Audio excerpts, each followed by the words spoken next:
Kann man sich einen schöneren Ort zum Arbeiten vorstellen als bei der Kirschernte am Bodensee? Pralle und reife Kirschen strahlen die motivierten Erntehelfer an.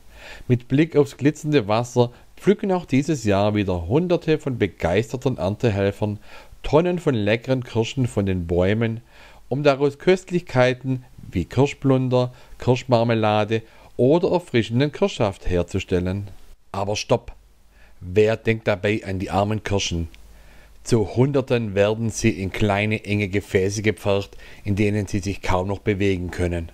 Mit Hilfe von mittelalterlich anmutenden Werkzeugen wird den armen und hilflosen Kirschen mit brutaler Gewalt der Kern aus dem Fruchtfleisch gepresst.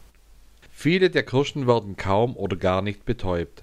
Und das alles nur, um die weltweit steigende Nachfrage nach Kirschkernkissen zu befriedigen. Was die Öffentlichkeit nicht weiß: Viele der Kirschen weinen bereits bei der Trennung von ihrem Partner bitterliche Tränen.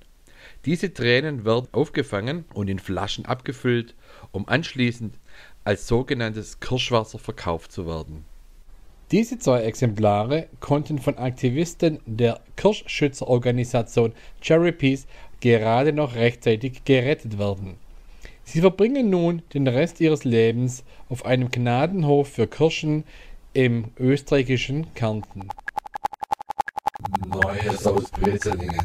Geschichten aus der Welt des Wahnsinns.